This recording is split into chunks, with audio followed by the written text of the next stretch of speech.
Dans cette vidéo, on va fixer un certain nombre de paramètres de Stereo Photo Maker qui sont utiles pour des ajustements sur des prises de vue en chacha, en deux temps.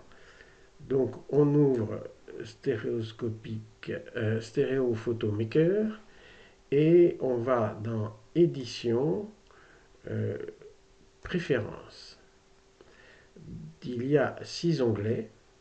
Dans l'onglet Général, on ne touche pas à ça. On fait surtout désactiver le passage d'une image à l'autre avec la souris quand on est en train d'ajuster, parce que c'est pas très agréable d'avoir la souris qui se transforme quand on précise un certain nombre de choses.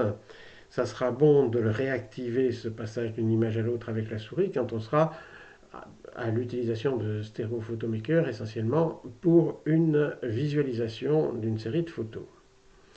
On peut démarrer avec la fenêtre principale agrandie à la taille de l'écran pour avoir plus de confort, et surtout il est préférable de transférer les informations EXIF de paramètres de prise de vue de l'appareil photo vers le fichier ajusté.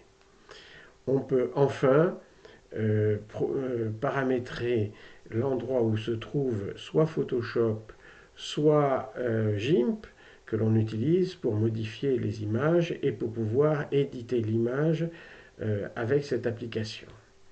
Mais bon, cela est pas énorme. Pour visualiser, il y a essentiellement la couleur de fond que je vous conseille de garder en noir, les espaces autour de l'image, 5 pixels, bon, ça suffit. On met pour l'espace minimum qu'on met autour de l'image. Et ces bordures peuvent être soit centrées, c'est-à-dire une bordure de chaque côté de chacune des images avec quelque chose au milieu, c'est le cas actuellement, ou collées, c'est-à-dire qu'on colle les deux images. Alors je viens activer ça, les deux images sont collées. Je reviens, préférence. On peut aussi faire large, euh, c'est-à-dire j'active, hein, pas de bord sur l'extrémité droite ni gauche, mais simplement au centre. Je vais revenir à du centré à l'heure actuelle, qui est pour ma part le meilleur en présentation pour ajustement. J'active. Les deux autres fonctions pouvant être utilisées pour la visualisation. Dans le dernier onglet ajustement, on ne bouge pas le code interne. Il est bon de pousser vers la meilleure précision. Il est bon aussi de ne pas cocher seulement alignement horizontal et vertical, puisqu'on veut précisément que l'ajustement puisse faire quelques petites rotations ou d'ajustement de taille pour bien tenir compte du fait qu'on est à main levée. On va rester en parallèle gauche puis droite.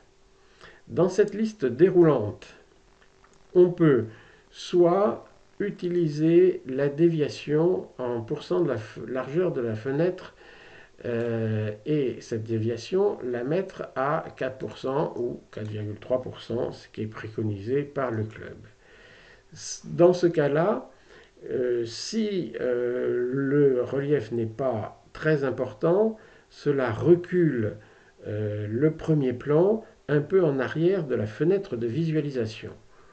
On peut aussi utiliser cet élément-là qui est de dire l'avant-plan va être, le premier plan donc va être collé sur la fenêtre de visualisation à condition que l'écart in fine vers les derniers plans ne soit pas trop grand. On ne fait pas la correction de distorsion en barillet. On n'enregistre pas le fichier rapport parce que les fichiers rapport servent à reprendre la même correction pour l'image. Et donc on n'en a pas besoin dans notre cas. et ça nous perturberait. Il est bon d'agrandir la fenêtre d'ajustement facile quand on va l'utiliser, parce que c'est pour faire des ajustements un peu plus précis ou pour faire des rotations. On ne fait pas de recadrage automatique après l'ajustement, on le fait manuellement. On peut laisser le pas d'ajustement à 4 pixels. Certains préfèrent aller plus rapidement en faisant un pas d'ajustement à 10 pixels. Et on ne met pas de netteté après l'ajustement. Restent trois onglets que l'on ne veut pas recadrer, lancer et menu contextuel, que l'on ne veut pas modifier pour le moment. Voilà, cette présentation est terminée.